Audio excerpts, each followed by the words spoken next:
Halo semuanya, kembali lagi bersama saya Iksan Sutiana Hidayat. Nah, di video kali ini saya akan membawakan materi dari unit 2, yaitu Learning Objective 1.1 Praktik Manajemen Awal.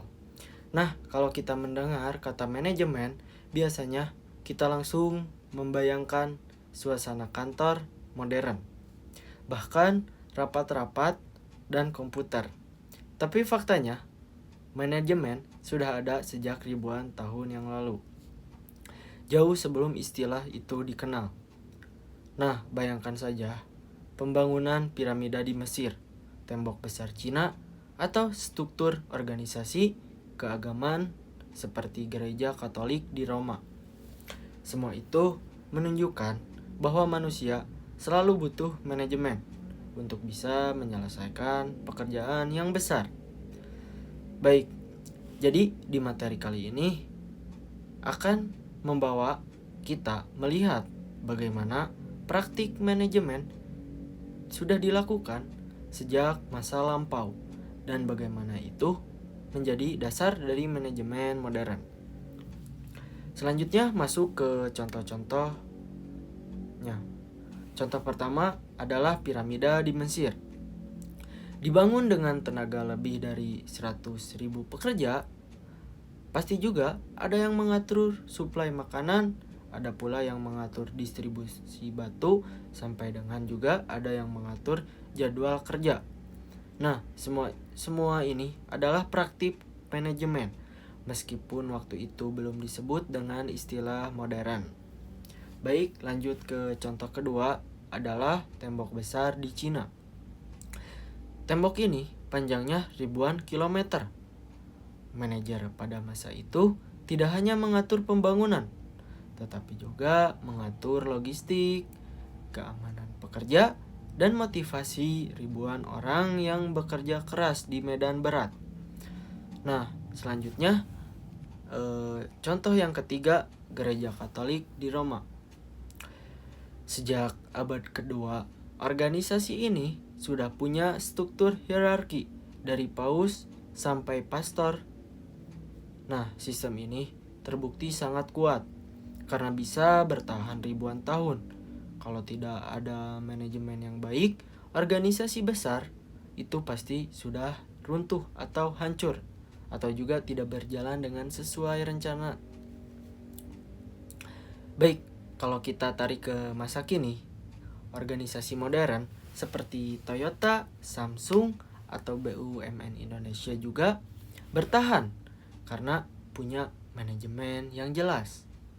Nah, jadi pola ini sangat konsisten dari masa lalu hingga saat ini.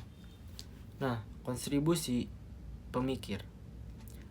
Selain praktik nyata, ada juga kontribusi pemikir. Nah, Adam Smith 1776 ia memperkenalkan konsep pembagian kerja atau division of labor. Menurutnya, kalau pekerjaan dipecah menjadi bagian kecil, hasilnya akan lebih produktif. Sampai sekarang, konsep ini dipakai. Misalnya, di pabrik mobil, jalur perakitan elektronik, bahkan tim medis di rumah sakit. Nah, revolusi industri, ketika mesin mulai digunakan produksi massal. Jadi mungkin tapi ini juga menimbulkan tantangan manajerial. Nah, mengatur ribuan pekerja, mengontrol kualitas, dan memastikan distribusi barang berjalan dengan baik. Dari sinilah lahir teori-teori manajemen formal yang berkembang di abad ke-20. Kalau kita bandingkan sekarang, kita sedang berada di era digital. Sama seperti revolusi industri dulu. Sekarang ada artificial intelligence atau AI, otomasi dan teknologi baru yang mengubah cara kerja. Dan lagi-lagi manajemen harus menyesuaikan dirinya. Baik, mungkin dari pembahasan ini kita bisa lihat bahwa Manajemen bukanlah hal-hal yang baru. Sejak ribuan tahun yang lalu, manusia sudah menerapkan prinsip-prinsip manajemen untuk mencapai tujuan yang besar.